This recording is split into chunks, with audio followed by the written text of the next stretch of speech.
If one deals with the HELP Act, which we will learn about shortly, and there's a resolution attached to it. The other is going to be about emergency shelter.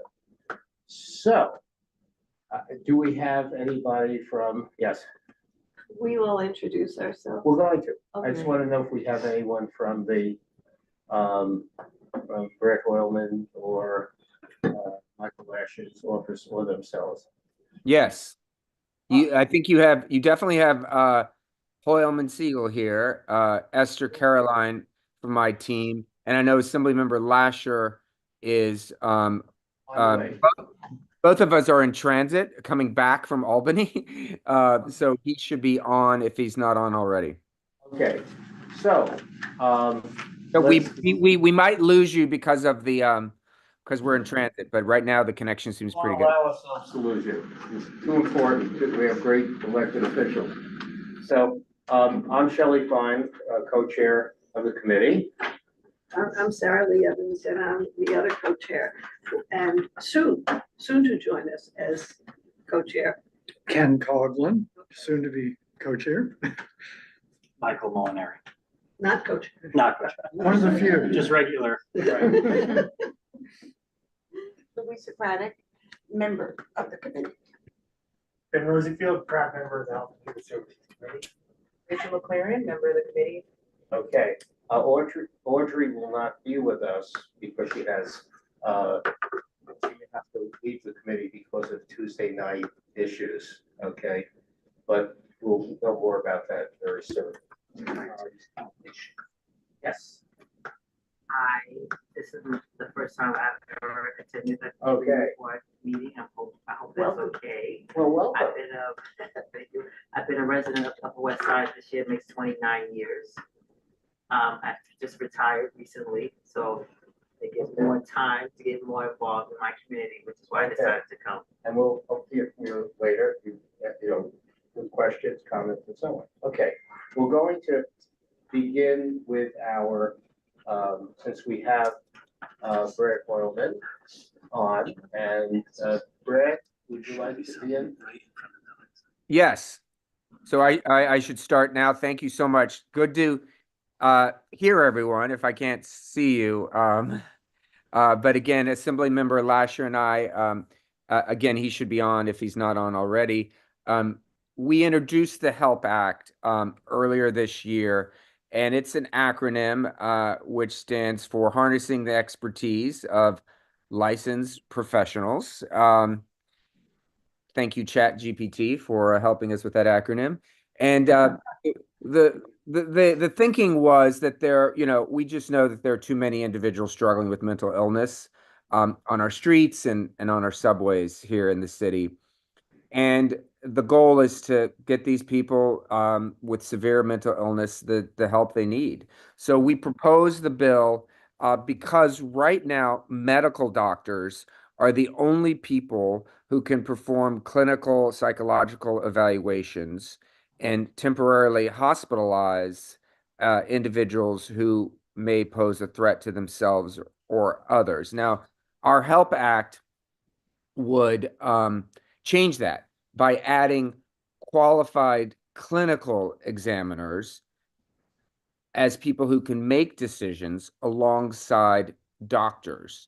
And the qualified clinical examiners would include psychiatric nurse practitioners, psychologists, and clinical social workers.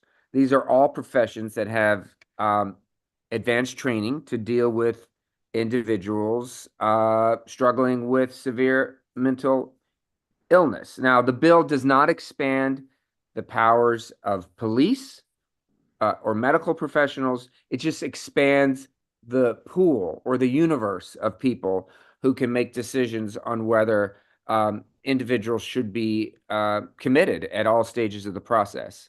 In addition, the bill would require that hospital administrators notify community mental health providers who have treated a patient previously when they are admitted. And this is meant to ensure better care and coordination between the different levels of the healthcare system. And under this law, providers, along with mental health government officials, would have to be notified upon discharge of a patient who was involuntarily committed. So, under the HELP Act, psychiatric nurse practitioners, psychologists, and licensed clinical social workers will be able to initiate a request that an individual be committed to a hospital.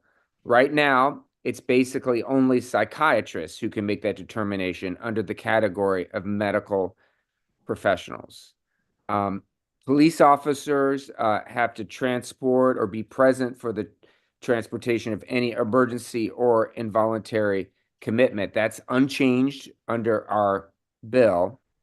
And under our bill, those psychiatric nurse practitioners, psychologists, and licensed clinical social workers would be able to make an initial assessment prior to admission and confirm after admission that an individual should be committed to a hospital. Again, this power was only delegated to psychiatrists. So just to explain it a little further, the initial evaluation prior to admission has to be conducted as soon as possible. And then for emergency admissions, there's no specific time frame. The initial evaluation for a CPAP, the initial evaluation has to be made within 6 hours upon arrival at the hospital. And depending on the exact mechanism of the admission, an individual would be held for 72 hours to 60 days after admission. We can talk more about that, but those are just more specific details. But the bottom line is the powers of police officers don't change under a bill, but they can only bring someone to a hospital. They have no powers to direct an individual into treatment. That's what our bill addresses. And the reason we propose this is that there is a severe shortage of psychiatrists in our state's mental health care facilities. And with a small number of psychiatrists on duty, this causes, as we've been told, mental health facilities to get clogged with patients waiting to be assessed. And that adds stress, makes it harder for patients to get the assessments they need. And it's a major contributing factor to our inpatient psychiatric bed shortage, because hospitals can only open as many beds as they have the personnel to staff. So through this, the bottom line is that by empowering fully qualified clinicians and a greater supply to perform these functions is going to allow hospitals, we think, and we've been told, to open more inpatient psych beds and relieve pressure on the system to reserve the beds they have for those thought to be at the highest risk. So that's the summary. Again, I'm in transit, but Micah is online as well, I see, and Esther Caroline from my team is too. So thank you very much. And thank you for considering a resolution in support. Micah, why don't you jump in and describe where the bill is in the governor's budget and how this resolution might help? Terrific. Thank you, Brad. And as always, you articulated incredibly well this proposal, and thank you for including me to work with you on it. The governor's budget includes a proposal to empower nurse practitioners, specifically psychiatric nurse practitioners, to be given greater authority to do these evaluations, which I think of the various categories of medical and mental health professionals in our bill is probably the most significant category and probably the most comprehensively trained for the purposes of doing these evaluations. And when we've talked to people in the mental health community, I think that it's hard to argue with the notion that a psychiatric nurse practitioner would not be qualified to do these evaluations with equal competency to a psychiatrist. So that is in the governor's budget proposal, and obviously there are other proposals that the governor's made with regard to involuntary hospitalization and assisted outpatient treatment. All of them will be debated and negotiated by the legislature. I'm cautiously optimistic that this proposal will make it to the finish line. And I think if it does, I think that is I think at the heart of the independent legislation that Senator Hoylman-Sigal and I have proposed, and would constitute more or less its enactment. We are very fortunate because Fred Hoylman-Sigal in the Senate and Michael Lasher, the Assembly, are our local elected officials, and they're the sponsors in their respective houses. Are there any questions? Yes, please. So thank you. Your proposal sounds good, but my concern is that I don't think there are sufficient beds to accommodate additional people who might be brought into the hospitals. And I don't know how this proposal, in fact, will increase the number of beds that are available. And it seems to me, from what I read, and I only read it in the newspapers, is that people are brought in, they may be given some psychotropic medicine, they're released in 72 hours to the street, and nothing's happened. So great that there are more people to do the evaluations, but how are we going to get more beds to accommodate these people? Brad, you want to take a swing at that? Yeah. Oh, sorry. Go ahead, Michael. I was just going to say it's a great question, and the answer is we need to do all of the above. Senator Hoylman-Sigal and I, in different capacities, were very involved in a $1 billion investment by the state in thousands more beds, and those included investments in forensic beds for justice-involved people with mental illness. That includes 3,500 new units of supportive housing. It included safe haven beds. It included youth psychiatric beds. These will take some years to come online, and we need to do more because even just in the last decade, thousands of beds have come offline, and so that is part of the challenge. We also have staffing shortages that need to be addressed, and that goes to how much we pay people. And the governor's budget includes a cost of living adjustment for mental health workers and human services workers, but it's insufficient. You talked about the issue of people being discharged out into the wilderness. That is a big issue, and that has to be tackled through regulations on what we expect of hospitals, both when they admit people to make sure they're not turning people away, and when they discharge people to make sure that there's comprehensive planning for people after they're discharged. So this is about the entire continuum of care, how we make sure people get the help they need, and that there's care at every level so that they can be stepped down into less supervisory care as is appropriate. But fundamentally, we have let this entire system be deteriorated over many, many years, and we are in a process of rebuilding it. And so I think Senator Hoylman-Sigal and I would be the last people to say that this proposal is a panacea. It is far from it. It is one of many, many components that need to be addressed in beginning to dig our way out of many years of underfunding, inattention, and willful neglect of our mental health care system. Yeah, absolutely. And one other proposal that I'm looking at is insurance coverage for folks who are in private psychiatric facilities. Right now, the extent of insurance coverage, as I understand it, is 2 weeks. And I was told by a dear friend who's also former community board chair herself, whose son is a paranoid schizophrenic, that when they put him in the facility, after much back and forth, the insurance expired. They had the means to keep him there, but she described it in such a sorrowful way that is when most parents end up abandoning their adult children to the streets.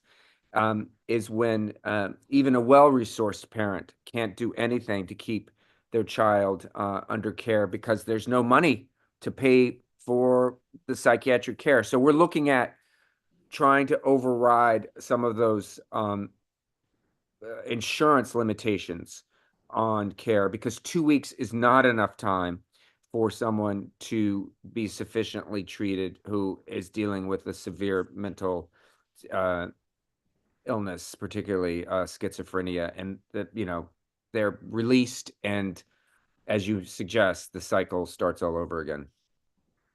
In addition to the H.E.L.P Act being supported in the resolution, there's a request to deal with the under capacity of residential inpatient beds.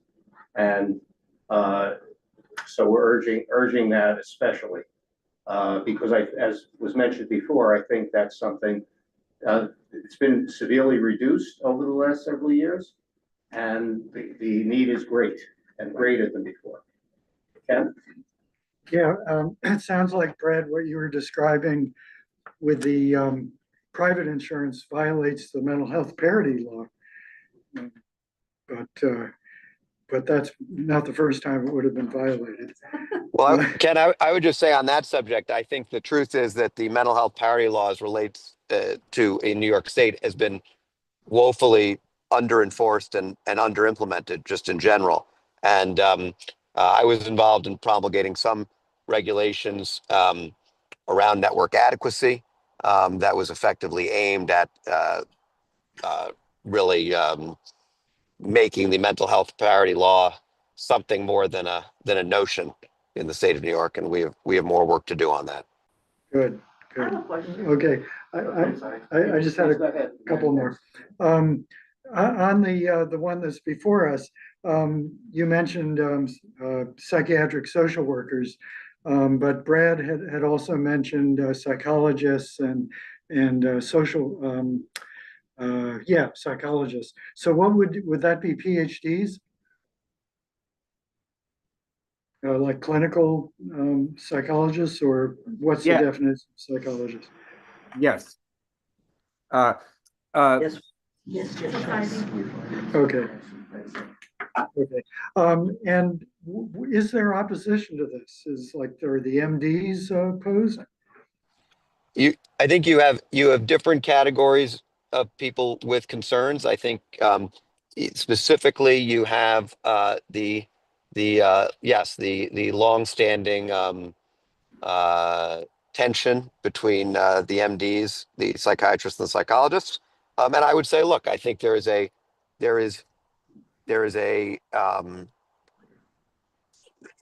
longstanding divide on the issue of involuntary hospitalization that reflects the real tension between between civil liberties on the one hand and involuntary hospitalization and the care that it can deliver on the other. And I think it's a legitimate tension. It's a real tension. It is never an all or nothing proposition. It's a question of what is the balance that we strike.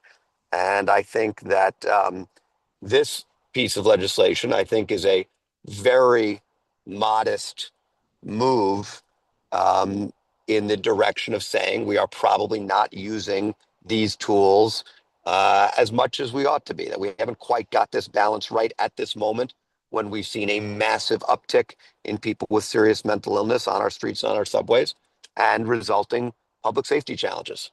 But I think that it's important to acknowledge that tension is real. The balance is hard to strike, and there is no small number of people and advocates in the space who believe that we should be doing less involuntary hospitalization than we currently are. I don't agree with that view, but it is certainly a view, and there are smart people who come to it from a very informed and impassioned place. Yes. Thanks. Yeah, I have a question regarding that term, mental They illness. can't hear. Could you talk louder? Yeah, Thank you. She can get up. I have a question regarding the definition of the term mental illness, because yes, looking in New York, clearly we see that is an issue. But see, like those that get the attention of those people with mental illness who hurt other people. But what about people who like have dementia, like have Alzheimer's, who's more of an engagement to themselves? They wander. We can't find them. You know, unfortunately, I have a brother who has Alzheimer's, and unfortunately, I had to put him in a facility. Insurance is not a problem. So it's like, do certain types of mental illness is a problem? They only get 2 weeks, but other types of mental illness, if Alzheimer's is considered, do they get like carte blanche when it comes to insurance? So that's my question. Is there an answer? He got Medicaid, he got Social Security disability because it's Alzheimer's, as opposed to him having a type of this mental illness where he's going out and pushing people on the subway. Brad, do you want to speak to the insurance question? I'm not well versed in I that had a topic. hard time hearing that. What was the question? I'm so sorry. I can repeat it. Go ahead, Yeah, please. go ahead. Let me know if I'm wrong. It seems like the crux of the question was, you know, surrounding the definition of mental illness and how it seems like a lot of attention is paid toward folks who are maybe violent toward others, but what about people who are an endangerment to themselves? Speaking about people who have conditions like dementia or Alzheimer's, and maybe how this can address that. Well, you know, the governor does have a proposal to expand that definition of what it means to be of harm to yourself or others, which is more controversial, I'll say, and I think Micah would agree, than this part of the governor's proposal. Although as a practical matter, that would not apply to your sort of standard Right. issue case of Alzheimer's or dementia. I think the question was specifically about insurance because the questioner was saying that a relative with Alzheimer's does not have an insurance challenge. So is there a distinction between what insurance covers or doesn't cover, referring to your Yes. earlier comment about insurance? There is. Most plans seem to line out mental illness as opposed to other conditions. And I don't know if it's because it might be because it's more expensive, or there just hasn't been the awareness or acceptance of. We know that mental health is fairly recent, recognition, and the medical community. I mean, it's really only the last 30 years. LGBTQ people were deemed, having a mental illness just, 30 plus years ago. So I think there's an evolution in the medical profession, and I think the insurance industry has not yet caught up to the science. This is not going to be the last meeting to deal with this bigger issue. But for tonight, we want to, I think, show support for the HE.L.P Act. And I'm going to read the additions, thanks to suggestion to Saralee. Shelley, we had someone online with their hand raised. What's that? Someone's on, Top left corner. Yeah. I can't see. Oh, okay, please, Patricia, if you wanted to make your. please. Hi, can you hear me? Yes, Yes. I can. Hi, my name is Pat Loffman. I am president of the Park West Village Tenant Association. Thank you so much. Brad and I have spoken about the concerns that I have.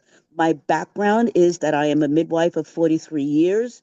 I am also on the New York City Department of Health and Mental Hygiene Maternal Mortality Review Committee. So this is something that is near and dear to our concerns. Now, what are my concerns? Number one, in terms of the clinicians that have been proposed to address this issue, keep in mind that the types of individuals we are talking about are individuals who are actively in a crisis at the time that this act would apply to them. So in terms of the clinicians that are needed, it's people who have prescriptive privilege who can address their immediate crisis. In other words, often these individuals need medication, and licensed social workers can't do that. Now, they have other roles, But when someone is in crisis, their immediate need is stabilization. So that's the number one issue. The number two issue is that the supportive services that are needed to surround their inpatient treatment uh, is lacking. As a matter of fact, in terms of the supportive housing, people with mental illness need stability, and housing stabilizes them. And if you read the recent report, 18% of housing for individuals in this category is unavailable. So what you're doing is you are hospitalizing these individuals, you are stabilizing them, and then putting them on the street with absolutely no wraparound services. And then the number three concern is, I'm sorry, I just lost my trend of thought. Let me just stop right there for those. Those two are immediate concerns. Oh, in terms of monitoring, often legislation is introduced without an ability to monitor, aggressively monitor the results. So while the legislation talks about treatment, there needs to be some mapping to see, and we spoke about this, Brad, in that meeting, some kind of mapping to determine whether or not this legislation is effective. There is seldom, oh, I know what I wanted to talk about, insurance. You're talking about individuals with commercial insurance. The bulk of the individuals who we see on the streets have Medicaid, and that limits their care even further. So Agreed. I Especially understand. after today. Especially after what Trump is doing to Medicaid today. Well, Trump notwithstanding, this was insurance, and specifically Medicaid was an issue before. So I recognize I've taken up a lot of time, but I think these concerns must be put on the table. Can I, Okay. let me just respond. Pat, thank you. It's always great to see you. I would just say on the first point, just to be clear, this bill is limited to empowering certain mental health professionals to do the evaluations for various points in the process of involuntary hospitalization or assisted outpatient treatment. This is not about expanding anybody's obligations, expectations, responsibilities, or authority to provide care or treatment or prescription. So I just want to be clear about that. On the second point, I think we're in agreement. There are not enough beds. There are not enough wraparound services. We have to build out this infrastructure. And I think the question is, um, as we endeavor to do that, do we continue to let folks struggle and decompensate on the streets and the subways? Or do we at least make an effort to bring them into the currently insufficient, in need of significant repair mental health care system? I think of what Mario Cuomo often said, which is we cannot afford the luxury of doing nothing while we wait to find a way of doing everything. And on the third point, I just think what Senator Hoylman-Sigal is talking about on commercial insurance, certainly very important. That is a separate issue from the question of involuntary hospitalization and the subject of this bill. And lastly, in terms of monitoring, I think we're in agreement. This is, we'll say in general, involuntary hospitalization and assisted outpatient treatment are very heavily monitored. There is a fair amount of data about patient outcomes, and we should do as much of that, and we should do more of it than we currently do. Okay, so just to repeat what I said before, we appreciate the comments and the insights, and we're going to do more about this as we move forward. Tonight, we're looking at the HELP Act, and in addition, in the resolution, point out that although the HELP Act will address a crucial problem, mental health services needed will not be met unless there is an accompanying plan for the inpatient psychiatric beds to meet the growing need.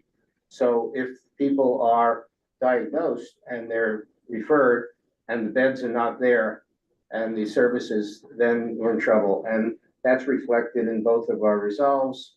We like our legislators and governor to support both in the way it's necessary. So I'd like to have a vote of our committee. Okay, all in favor? Raise your hand. Okay, that's unanimous. Okay, 1, 2, 3, 4, 5, 6, 7. Okay, 7-0-0. And we don't, not non-committee board members who are online. Seema, Beverly, of course, that's the two that I see. I don't think I'm eligible to vote, but thank you. Oh, Same. okay, okay, just wanted to If make I sure. were, I'd vote yes. Okay, thank you. So we will move forward with this and promote it as far as we can, hopefully to other boards and ultimately to to the legislators and governor. Okay. I wanted to ask, Please. Thank you. And I Beverly? want to thank Pat too for her comments, and we will circle back with her too to make sure that her concerns, this bill is advanced in the budget, are acknowledged. Thank you guys so much. Thank you so much for taking the time this evening, everybody. Okay, and I know how busy you all are, and you're here with us tonight. We appreciate it tremendously. Beverly, is there any effort that you know of to get this to the borough board? Not yet, Not yet, so, okay. but it's something we want to recommend. Yes. Yeah. Yes, and I hope other boards are looking at it. Yes, I will certainly mention it at our next meeting there. Thank you. Okay, great. Okay. I'll keep it secret.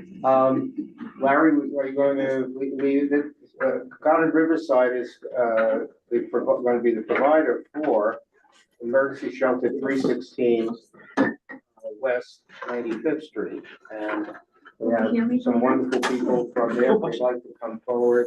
There's certainly room at the table. Yeah. Ours almost took you off. And at our January board meeting, this was announced, and we're glad we could have you all here tonight to give us the information, to hear us, and please proceed. Larry Wood. Thank you. Thank you for having Goddard Riverside back and me back as well. I guess if I keep making monthly presentations, I become an unofficial member of the committee.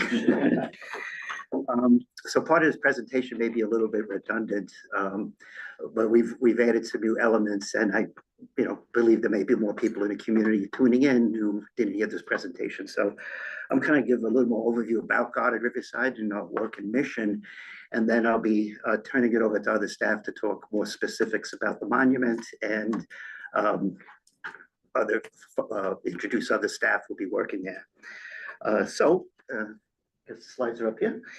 Mission is stated here. If you don't know, Goddard Riverside is a multi-service settlement house. That's our mission statement. We work every day for a fair and just society where all people have the opportunity to make choices that lead to better lives for themselves and their families. So Goddard, Trish is advancing the slides. So Goddard has a long history, both in New York City, dating back to the 1850s, and here on the Upper West Side, back to the 1930s. I'm trying to figure out where that block is, but that's one of the pictures of some of our young people putting up a sign. Goddard Riverside today has really grown. I joined the staff in 1987, working at the SRO Law Project, but we've gone from a couple hundred to over 1,000 staff. We merged with St. Timothy, St. Matthews, Lincoln Center, and most recently a strategic alliance, and now a merger with the Stanley Isaac Center on the east side. So we now have more than 30 locations throughout Manhattan, 3 in Queens, and we're going to continue to grow because we're looking to develop new housing and new programs and continue to serve needs. Larry, real quick, sorry to interject. Marcia just wanted us to formally announce for everyone that's here that doesn't know that DSS is here on the call, and they are going to be ready to answer some questions. She just wanted me to let everyone know. We were depending on you to do that as well. So thank you. Hi, yes. Hi, good evening, everyone. Thank you so much, Max. Thank you, everyone, for inviting us here today. And Larry, thank you. I just wanted to quickly interject and just introduce my Deputy Commissioner, Jamar. Jamar? No, Larry, you can continue your presentation. I'm Jamar Hooks. I'm the Deputy Commissioner at DHS, at DSS. for Intergovernmental and Legislative Affairs. We're here to answer any questions, but we're only here for a short amount of time. So Larry, please continue your presentation. Yes, tonight is the annual Hope count. So if we know that's going to be happening later tonight. That's the count of how many people are chronically street homeless throughout New York. So our programs at Goddard actually divided into 6 areas. We call them cause areas. And the various taglines you see here are really the outcomes that we seek to achieve, preparing children and youth for success, and a description of a number of those programs, supporting self-sufficiency and financial independence. So workforce training, college access, other ways of getting high school diplomas, enriching the lives of older adults. I'm now a member of our Older Adult Center myself. Promoting behavioral health and wellness. So there's mobile teams called ACT teams, a psychosocial club called the Top Clubhouse, which is right around the corner here on 86th Street. Supported employment. People know our greenkeepers who maintain our streets here in the Upper West Side. Fighting homelessness and supporting housing for all. This is programming developed in the 70s and the 80s. And that includes the transitional housing, supported housing, safe havens, the law project, the Manhattan Outreach Consortium. And then the last area is called supporting families and communities, and that's our advocacy work, community arts and resource center and others. And you can really go to our website for full details about all our programs and how to access the services if you're interested. So moving on, our work around housing and homelessness is we've really become seen as real pioneers in some of the developing programs in terms of doing outreach. We helped develop the model of supported housing when we acquired one of the first SROs, Capitol Hall, right here on 87th Street, and that became a model.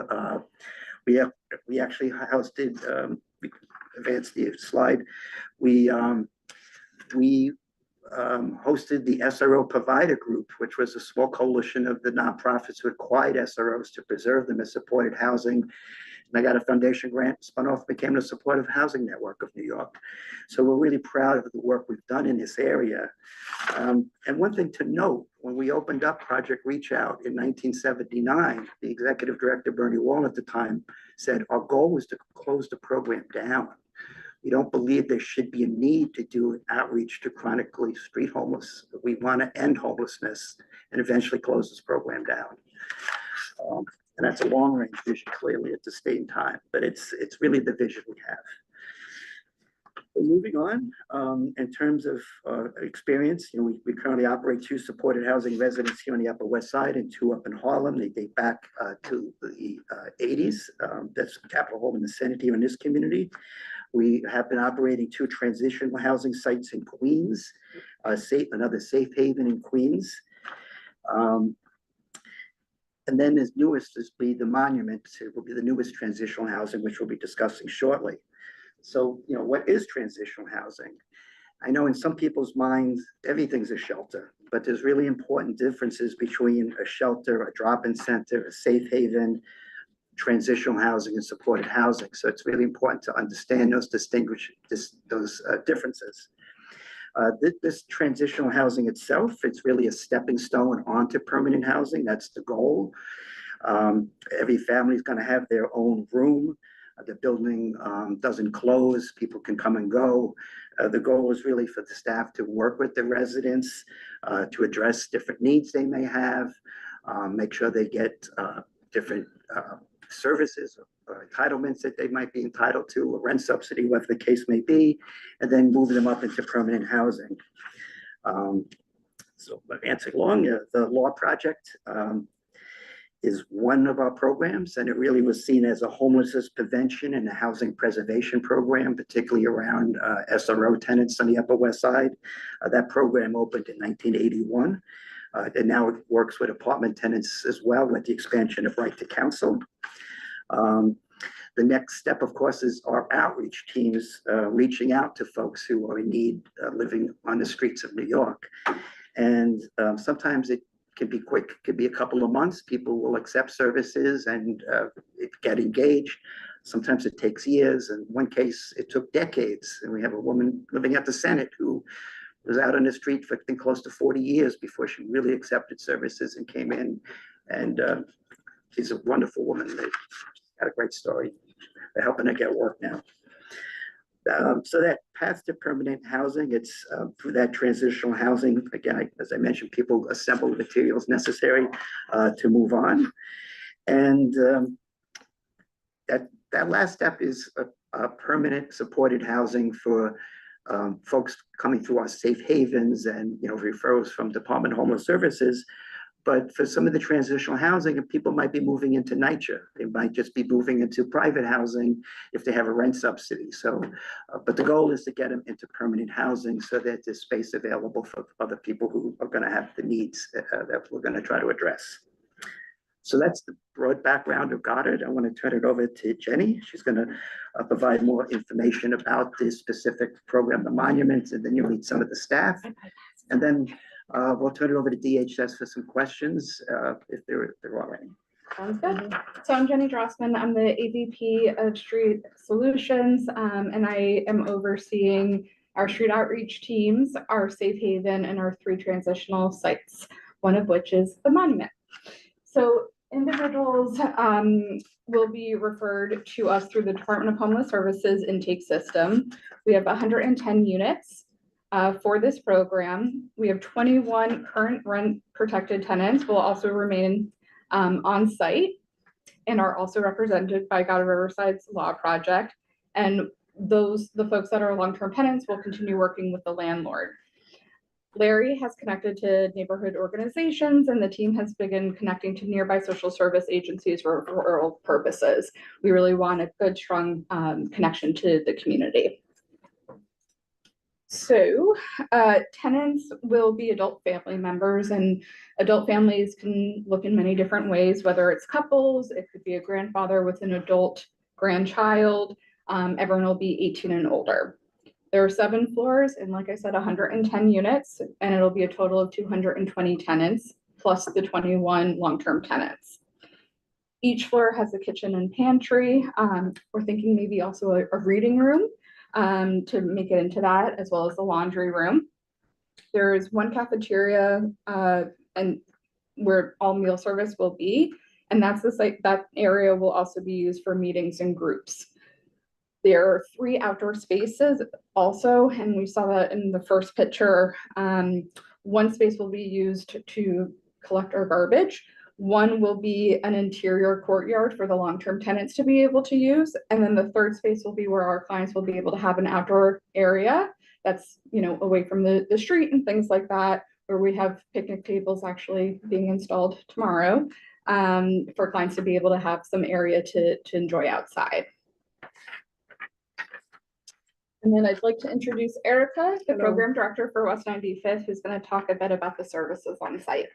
Good evening, everyone. I'm going to talk. My name is Erica Vargas. I am a program director for the monument. I'm also a licensed social worker, but I'm also a lifelong resident of the Upper West Side. I was born and raised in the Upper West Side, went to school in the Upper West Side, so the community is of importance to me.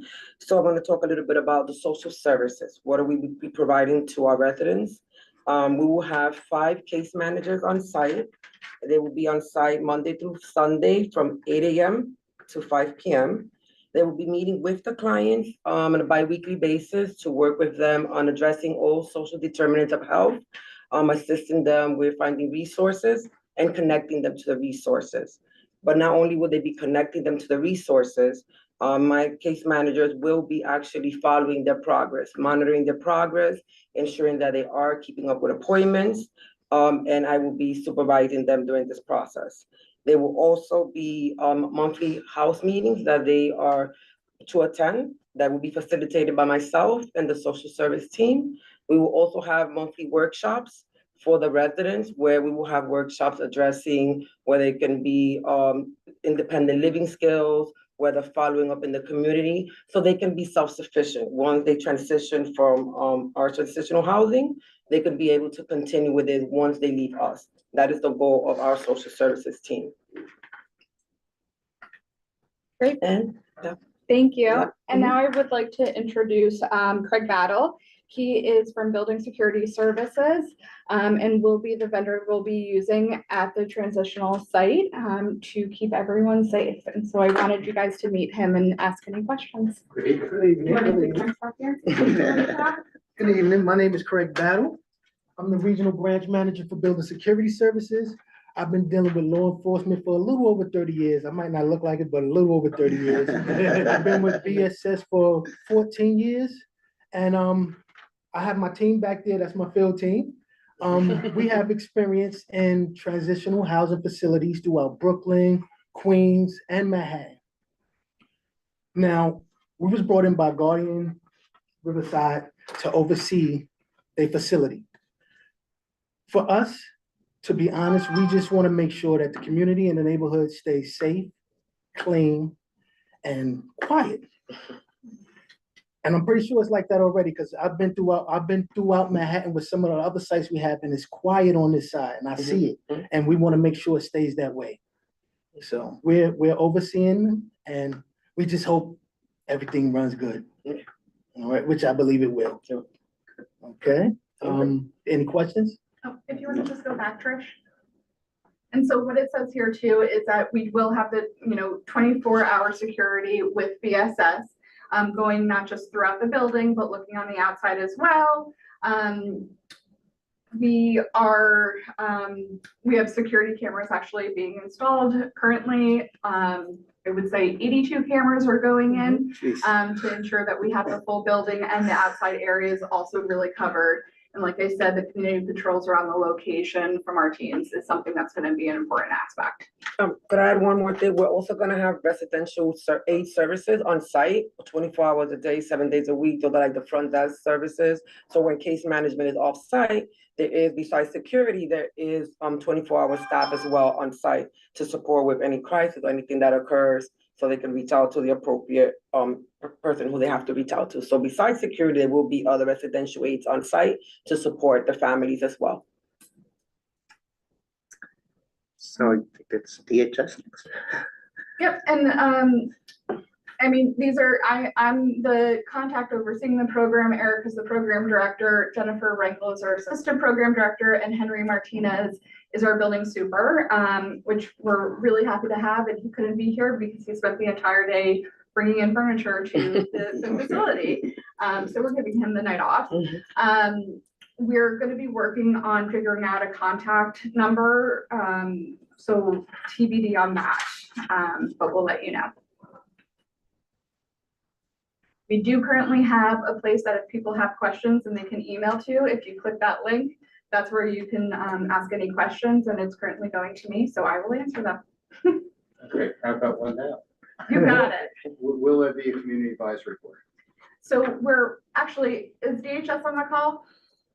Marcia, I don't know if you want to, you're still there? Okay, good. Didn't know if you had to run to Hope. So hi, yes, thank you so much, Larry and Jenny, for the presentation.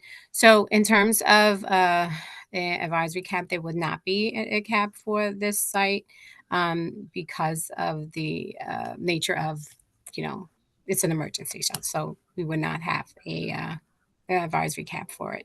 As Jenny mentioned, the email address as well as the contact number, a 24-hour contact number, will be shared once that is available, where the community and the residents of the community would be able to reach out in real time to address any issues.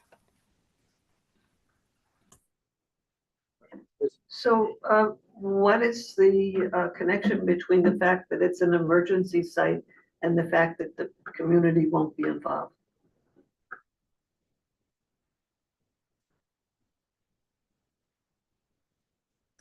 I think that question's for DHS. I don't care who answers. Hi. So what happens, this particular site is a transitional housing facility.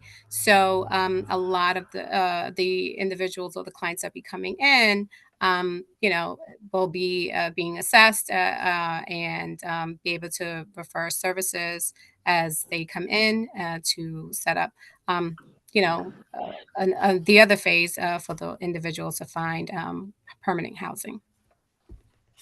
I think also if there are issues and concerns that get raised, we do want people to reach out to Goddard. We want to be proactive about. So is there a mechanism that Goddard's going to establish? Yes. Oh, that yes. will allow people to do that? Yes. As I said before, there's currently a place that everyone can send emails, and we're still establishing a 24 number for people to be able to call. I don't know if we need a monthly meeting. If I can also add, I'm sorry, Larry, I can also add, the community can also reach out to Max, if anything, of the community board, and he can always share these any concerns with myself, and of course, as an extra mechanism to make sure your voices are heard or your concerns are being met. My understanding about the monthly meetings were the monthly meetings of tenants, of residents. Is that going to be involve the community? No, I don't believe so. No, I think Saralee was asking about a community advisory board, which is a little more formal structure and it meets all the time. I don't know if we need that. I actually asked about involvement of the community and I don't hear anything. I think a telephone number is not sufficient to me. And with all due respect, I love Max, but I don't think that's his job. Is there any community outreach? Any programs that are intended to involve the community and the residents? We'd like to see some things, like actually the the Coalition Upper West Side Block Associations is collecting clothes and stuff right now. We just got a big donation this morning because we're going to be distributing potentially jackets and clothes to the residents when they move in. Goddard certainly wants to engage the community. We're not trying to hide this at all. We're being proactive about explaining what the program is, the services, and how people can contact us if there's issues, but also how to support the program. Absolutely. So I can just add as well. I've sat on a couple cabs with Marcia as we've overseen a couple of the different shelters in this district. I think I actually connected you guys, Larry, with at least some of the people from this other cab that I run that were donating some of the clothes too. And usually the community does reach out to us, and then we funnel those complaints either to Marcia or directly to the provider. We do that regularly with Breaking Ground over on 84th Street. And we have a pretty good open line of communication because usually those things will land in our office first, sometimes. So we're happy to continue with that partnership with Marcia as well. I think we have 2 cabs we run with Marcia now. We have a pretty good relationship, I guess, Marcia. Yes, absolutely. I know we know that the community will always have concerns in terms of making sure things are, going well. And we also have a good neighbor policy that we will also be ensuring for the site to make sure that they uphold with the clients as well. So, I just want to let everyone know, just to rest assured that we are here in partnership with the community as well as Goddard, who has a great reputation in providing services and addressing concerns immediately.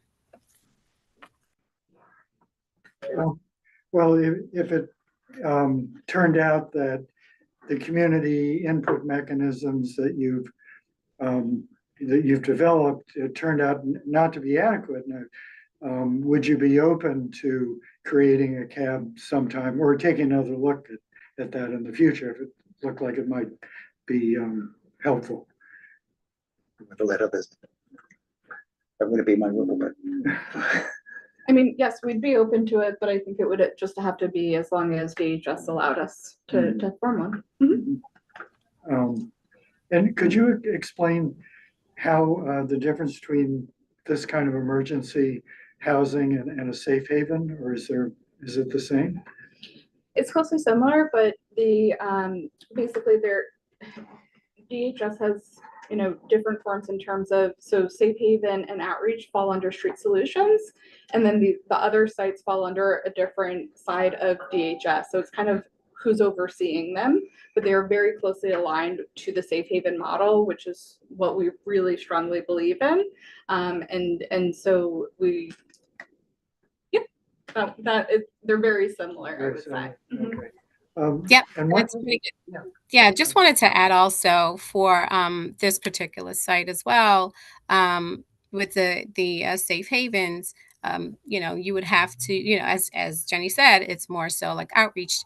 But in this particular setting, you clients will be referred. It's not like, you just get everyone and just to send them to this location. So that's relatively what the difference would be.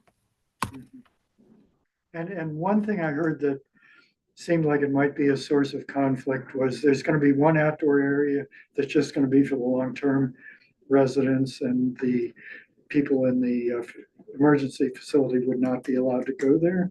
So we just thought that it would make sense that, because we're coming into the facility, we thought it would be nice for the long-term tenants to have an outdoor space. They currently don't have one. So we wanted to create a courtyard that they'd have access to whenever they wanted. And then the space that we have, which is larger because we have a larger population coming in, that they'll be able to use. So it'll be fine if they want to come in, but we just thought it would be nice for them to have their own space. A lot of the permanent tenants had their rooms renovated as part of the renovation of the building. The ones who provide access, not everybody wanted their rooms renovated.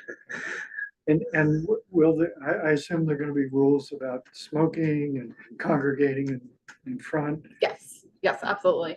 So we'll make sure that folks aren't congregating out front. And one of the reasons we have that outdoor space is so that people will be able to smoke if they want to in that area, so that they're not crowding on the street. Questions? Yeah, I just really became familiar somewhat with Goddard and been extremely impressed with all that you do. So I'm familiar with the Goddard active, I don't know, older Adult center.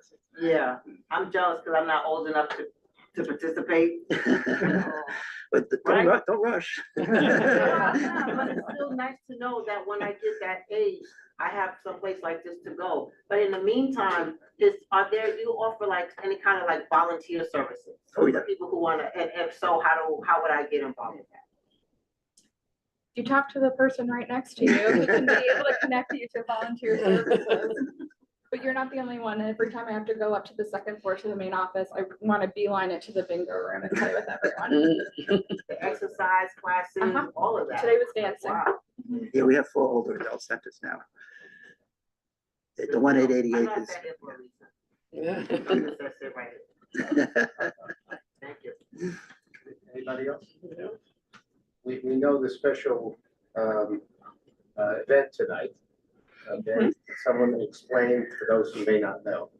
The homeless outreach population estimate happens once a year where the entire borough participates in going up to folks and engaging them. And it's actually, it's DHS alone. You guys should take this. I'm sorry. I just have participated so many years in a row, but I feel like I'm answering for you. No worries. You were doing a great job, Jenny. No worries. So thank you. And as Jenny said, it's where New York City, all of New York City, throughout the boroughs, go out during a specific time frame to canvass for any homeless individuals that may be in need. It's called the H.E.L.P survey. And the H.E.L.P really is to see what's, for individuals to bring them in, to provide services, and to get an actual, of course, count of what's happening in real time.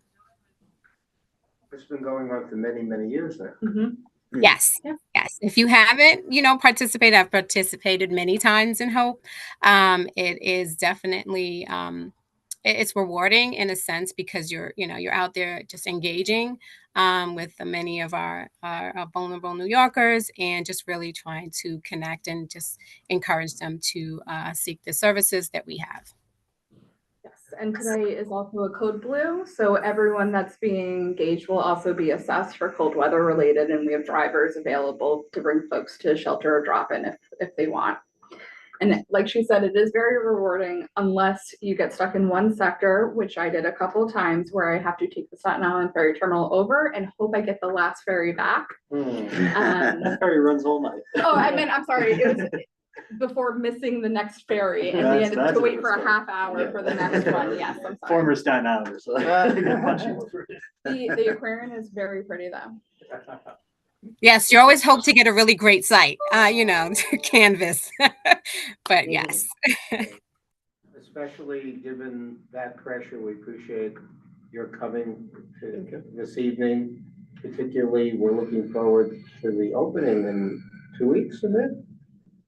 Or, We're hoping mid-February, I think, is just ensuring that everything is there. But yeah, we're really excited for it to open, and I'm also very happy to hear how much the community wants to engage with us with it. So thank you.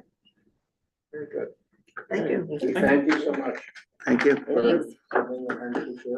We'll be back. Thank you all. Thank you, Community Board 7, Max, everyone. Thank you. Really appreciate you guys extending the time to us.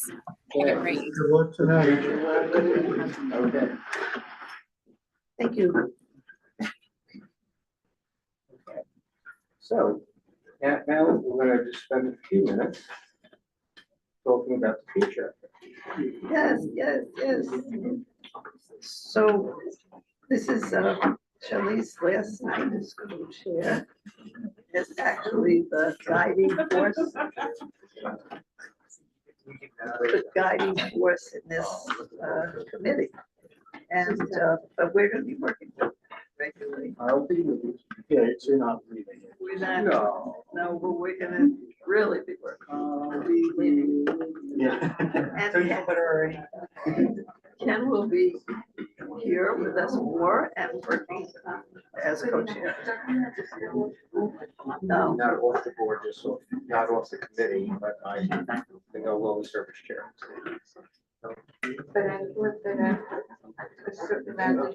no, that time does not come for anybody. Thank you, everyone. Have a good night. Bye. Look forward to working with you. Larry, thank you. no, we don't want. Okay, that's good. I was not sure. I am so confused by that whole. As we do, but nevertheless. So Ken is gonna be working, and we've begun to talk about. Let's give a.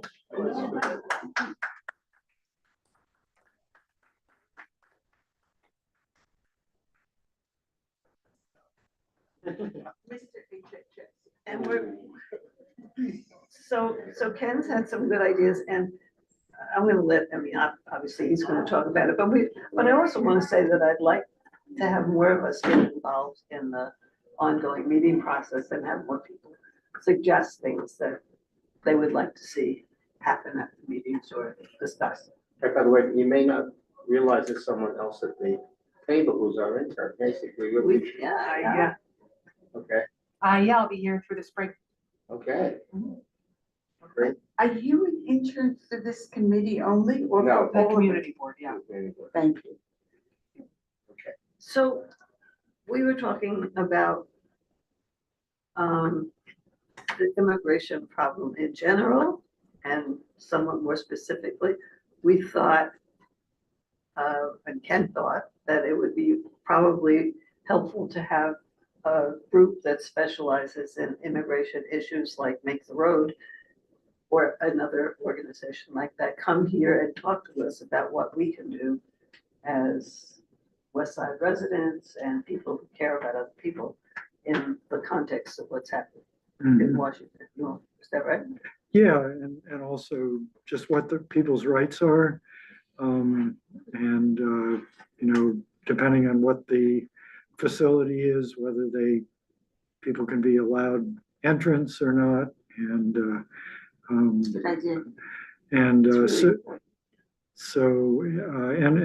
for people, who may be threatened, what their rights are. And so if we happen to know somebody, whether we can advise them or they happen to be tuning into the Zoom. So anyway, I've reached out to Make the Road New York. Have you heard? I have not heard back. So maybe. I think we'll you do that should again, use but your. Do we know any other organizations that have similar missions that we might like? Yeah. I mean, we could also reach out to in addition. Yeah, I have a question. I've never heard of that organization. What is their goal? What do they do? That's because they're different. So they started out as a small organization in Brooklyn that had to do with immigration and other issues, but they've become pretty successful, I think, and pretty well thought of. And because immigration is such an important thing now, think Ken rightfully thought that they would be the best group to reach out to first. They call it Make the Road. Make the Road, New York. Make the Road New York. Make the Road. Yeah, Google them there. Yeah, they used to be called Make the Road for Walking. That's right, that's right. And they're actually, They're in a lot of different cities. now, right. Yeah.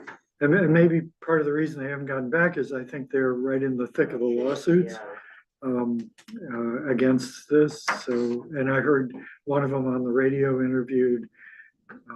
So we may be small potatoes, I don't know. Well, someone suggested the ACLU, and I know they have a lawsuit pending, but it's it's kind of a macro lawsuit about issues that govern all immigrants. I think we were talking about what can you do in individual circumstances. I mean, I think for us, the issue of people that are here whose legal status is questionable and the benefits, specifically health benefits that are available to them is a particularly pertinent issue. I mean, under the last administration, New York City offered above and beyond the legal floor of benefits that people who are here with questionable legal immigration status were entitled to. That will certainly change. I think it's pretty clear that the current administration is not going to offer the same courtesy to people whose legal status is here questionable. So I think the various governmental benefits that are available to people with immigration status is under question is certainly a pertinent topic for us. I think even though it's local, very local, that we should invite Kay Carpin, who is on our board, and he's the minister of St. Paul and St. Angelo, and around the corner on 86th Street, who is speaking out and actively involved in protection and support of migrants now, particularly. Do you know Kay? Yeah. So why don't we do that? Okay. And then maybe he knows other people. We Yeah. could have like a panel or something. And he may know organizations that he may be Yeah. referring There's to. something called the New York Immigration Coalition. It's an umbrella advocacy organization. You know about them? But I think that we'll work on that. But I think that's a good thing for us to be involved in. And one of the other things that came up, I'm just raising things that came up because I don't know how people feel about having an evening dedicated to it. But we talked about getting back in touch with the Ryan Health Center. We apparently, according to what Shelley and I have been talking about, they haven't been here in several years, and things have evolved and changed on the Upper West Side since the pandemic, and they may have insights into what needs there are now that may not have been prevalent in the days before the pandemic. So I don't know if And people are very interested. often people in the community don't know what's available. And if they could give us some information, like flyer information too, we could put it on the website to let people know, because people say, well, where would I have this person who only has Medicaid, where can they get help with that? And it's right around the corner, but people don't know. And that's one of the problems in the community in general. People don't know where to turn. And the people who are more vulnerable seem to know less about where to turn. And so. Does that interest anybody? Doesn't strike the same chord as. Well, it's not an emotional issue, but I think we should find out, because we used to have a woman named Fern who came regularly, was a public member, if anybody was ever a public member. And when she retired, we lost that. And a number of times we invited them, and they said they were coming and they didn't come, or they backed out. And they're a major source of health care services in our community. So I think let's get them. I think so. Yeah. Please. I also think like in a similar vein with like the new administration, like a lot of obviously populations are coming under fire, but with like pushes to change transgender policy in like the military, I think also like reaching out to like New York Transgender Advocacy Group and like similar groups, because definitely like human services and like identity based like identification cards and whatnot, and like access to healthcare for LGBTQIA plus individuals. I'm sure it's very different in New York. It's definitely going to be different in other states. I'm from Texas, so. Yeah. Very different. Yeah, but that could also be a consideration going forward. That is looking for ideas. I heard today that, or yesterday, everything's happening so quickly that people who have gone through or are going through transition cannot be in the army or the military anymore. That's very enlightening. So there's a real worry, and people also are going to have to produce identification in many circumstances that they never had to before. So I think that's good. Do you have contact with any groups that you know of, or should we just? I could look into it. Yes, yeah. Yeah, there's a lot of programs with the law school at Fordham, the Outlaw program. They had an ACLU representative come in, but they do a lot of work with that in the law school. Yeah, Fordham, yeah, they're on it with that stuff. The ACLU has a large program. There's a guy named Strange who seems to write to me all the time. I'm like, I mean, just as one of the millions that he writes to, I know, about the issues that they're dealing with.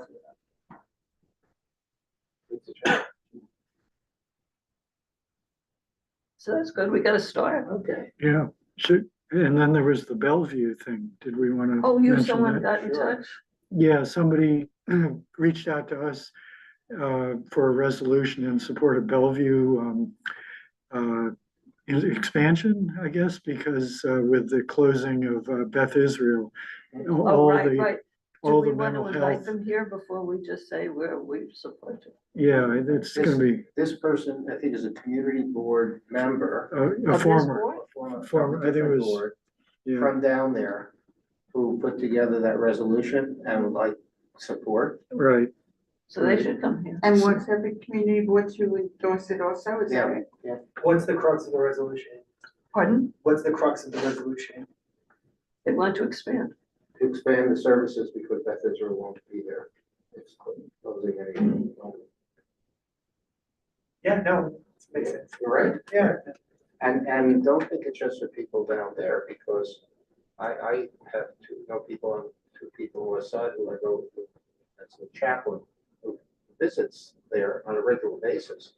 And there are many West Side people from uptown who go there because people used to think Bellevue as, where crazy people go. Yeah. Okay, Bellevue is run by NYU, and some of the top doctors and chiefs of each department are the person serving a day or two at Bellevue, and it's not an unusual thing. So it's Still sad that Israel's closing. I mean, that seems to be in line with the greed of the hospitals. I think they're Mount Sinai, aren't they? Mount Sinai. Yeah, they're part of Mount Sinai. St. Vincent's was a long time ago, right? What's that? I said St. Vincent's closing was a while. Right, that was terrible. Yeah, and that's another down, that's the west side, but That whole downtown area is a barren. Oh, yeah, there's nothing there. Right, it's Apartments. downtown Beekman. Yeah. That's way Luxury downtown. apartments. It's small. right. No, that's terrible. Yeah. So if Bellevue has a good program, we should invite them and hear them and maybe support Yeah, we just need to get back to her them, about whoever it was. it, when to come. Why don't we, And maybe she could send the resolution. Send the Well, resolution. well, yeah, but first don't we want to hear specifics? No, we just Oh, yeah, rubber she, stamp them. What- remember, she asked. No, she should come, but she should also Bring tell us along. what she's doing. Yeah. Have resolution. And resolution will travel. The parish I belong to on 71st Blessed Sacrament, they do a lot of work with folks who are homeless or food insecure.